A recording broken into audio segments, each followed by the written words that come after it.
नमस्कार दोस्तों, एक और वीडियो में आपका स्वागत है। इस वीडियो में हम सर्किल के क्वेश्चन सॉल्व करेंगे। तो चलिए वीडियो को शुरू करते हैं। पहला क्वेश्चन लिखा हुआ है 784 सेंटीमीटर स्क्वायर क्षेत्रफल वाले एक वर्ग में खुदे हुए वृत्त का क्षेत्रफल क्या है। तो सबसे पहले तो हम एक वर्ग बना लेंगे। ये हो जाएगा हमारा एक वर्ग। वर्ग क्या होता है? जिसकी चारों भुजाएं बराबर होती हैं।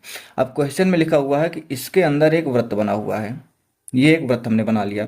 हमें क्या है कि वर्ग का क्षेत्रफल दिया हुआ है। वर्ग का क्षेत्रफल कितना दिया हुआ है? एरिया ऑफ स्क्वायर दिया हुआ है 784 सेंटीमीटर स्क्वायर। और हमें इस वृत्त का क्षेत्रफल बताना है कि ये क्या होगा। तो इसके लिए हमारे पास डायरेक्ट फार्मूला होता है कि area of circle equal to पाई/4 इंटू एरिया ऑफ स्क्वायर। यहाँ पर हम इसकी वैल्यू पुट करेंगे। पाई की वैल्यू रख देंगे हम 22/7। ये हो जाएगा हमारा 1/4।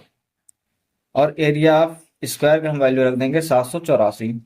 इसको कैलकुलेट करेंगे। अगर 7 से इसको काटते हैं तो 7 एकम 7 हो जाएगा, फिर 7 एकम 7 और 7 दूनी 14। 4 से इसको काट देंगे, 4 से इसको काटेंगे तो 4 दूनी 8 हो जाएगा और 4 अठे 32 हो जाएगा। अब 28 और 22 का मल्टीप्लाई कर देंगे तो 28 दूनी 56 के 6 हासिल 5, 28 दूनी 56 5 61। तो 616 सेंटीमीटर स्क्वायर क्या आ जाएगा? सर्किल का क्षेत्रफल। और यही हमारे क्वेश्चन का आंसर हो जाएगा। दूसरा क्वेश्चन देखते हैं। लिखा हुआ है एक वृत्त का क्षेत्रफल जो 17 सही 9/11 सेंटीमीटर स्क्वायर क्षेत्रफल वाले एक वर्ग में अंकित है। तो सेम वैसा ही क्वेश्चन है। एक वर्ग के अंदर एक वृत्त बना हुआ है। वर्ग की चारों भुजाएं बराबर होती हैं और इसके अंदर एक वृत्त बना हुआ है।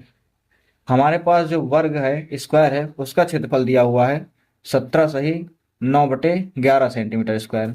अगर इसको हम सॉल्व करेंगे तो ये हो जाएगा 196/11 सेंटीमीटर स्क्वायर। हमारे पास फार्मूला भी मैंने पिछले क्वेश्चन में बताया था कि area of circle equal to पाई/4 इंटू एरिया ऑफ स्क्वायर होता है। यहाँ पर हम वैल्यू पुट करेंगे। पाई की वैल्यू हम रख देंगे 22/7 इंटू 4, ये हो जाएगा 1/4 इंटू एरिया ऑफ स्क्वायर दिया हुआ है कितना है? 196/11। इसको हम कैलकुलेट करेंगे। 7 से इसको काट देंगे तो 7 दूनी 14, 5 बचेगा, 7 अठे 56। 4 से काट देंगे तो ये 7 बार में जाएगा। 11 से इधर काटेंगे तो 22 2 बार में जाएगा। ऊपर बचेगा 2 और 7 मल्टीप्लाई कर देंगे तो आ जाएगा 14 सेंटीमीटर स्क्वायर। ये क्या हो जाएगा? सर्किल का एरिया। यही हमारे क्वेश्चन का आंसर हो जाएगा। तीसरा क्वेश्चन देखते हैं। लिखा हुआ है एक वृत्त के चतुर्थांश का क्षेत्रफल पाई/9 मीटर स्क्वायर है। इसकी त्रिज्या ज्ञात कीजिए। तो सबसे पहले हम समझते हैं कि वृत्त का चतुर्थांश क्या होता है। उसके लिए हमने एक वृत्त बना लिया। चतुर्थांश का मतलब होता है कि अगर हमने इसके 4 टुकड़े कर दिए तो 4 में से जो एक टुकड़ा होता है उसको बोलते हैं चतुर्थांश। इसका यहाँ पर दिया हुआ क्षेत्रफल क्या है? पाई/9 मीटर स्क्वायर। हमें इसकी रेडियस बतानी है। तो सबसे पहले हम इसका पूरा क्षेत्रफल लिखेंगे। जो वृत्त का क्षेत्रफल होता है वो होता है πr²। लेकिन हमने इसके 4 टुकड़े कर दिए हैं तो जो इसका एक टुकड़ा होगा उसका क्षेत्रफल क्या हो जाएगा? इसका चौथा हिस्सा। ठीक है, यानी कि उसको हम 4 से डिवाइड कर देंगे। हमें यहाँ से r की वैल्यू निकालनी है। a की वैल्यू दी हुई है पाई/9। यहाँ पे हम पुट करेंगे पाई/9 इक्वल टू हो जाएगा πr² डिवाइड बाई 4। पाई से पाई कैंसिल हो जाएगा। 4 को हम इधर ले जाएंगे तो हो जाएगा 4/9 equal to r²। Under root करेंगे तो r की वैल्यू क्या आ जाएगी? 2/3 मीटर। ये हमारे क्वेश्चन का आंसर हो जाएगा। लास्ट क्वेश्चन देखते हैं। लिखा हुआ है 28 सेंटीमीटर व्यास के एक चौथाई पिज्जा को पूरे पिज्जा से निकाल दिया गया।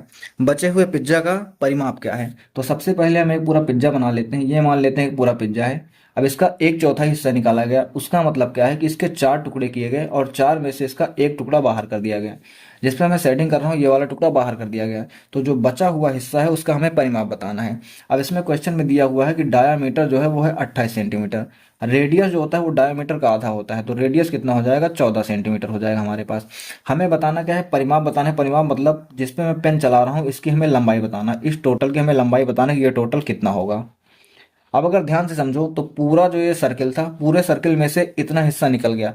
4 में से एक हिस्सा निकल गया तो कितना बचा? 3/4। 4 में से अगर एक निकल गया तो कितना बचा? 3/4 बचा है। और टोटल अगर होता तो कितना होता? टोटल होता ये हो जाता 2πr। पूरा 2πr होता है। पूरा 2πr जो था वो 4 के बराबर था। इसमें से 3 बचे हुए हैं। प्लस ये वाला जो है ये वाला इतने का हो गया, यहाँ से लेकर यहाँ तक का। प्लस एक आर इधर का जुड़ेगा और एक आर इधर का जुड़ेगा तो ये कितना हो जाएगा? 2r। इसको अगर हम सॉल्व कर लेंगे तो हमें इसका परिमाप पता चल जाएगा। यहाँ पर हो जाएगा 3/4 इंटू 2 इंटू पाई की वैल्यू हम रख देंगे 22/7 इंटू रेडियस की वैल्यू रख देंगे कितना है? 14। प्लस का आगे रेडियस का 2 गुना यानी कि 14 दूनी 28 हो जाएगा। इसको अगर हम सॉल्व करेंगे तो 7 से ये 14 दो बार में जाएगा, 2 दूनी 4 से ये 4 कैंसिल हो जाएगा, 22 यहाँ हो जाएगा इधर 66 और प्लस का आ जाएगा आगे 28। इसको अगर ऐड कर देंगे तो 60 20 80 10 90 4 ये 94 हो जाएगा। 94 सेंटीमीटर ये हमारे क्वेश्चन का आंसर हो जाएगा।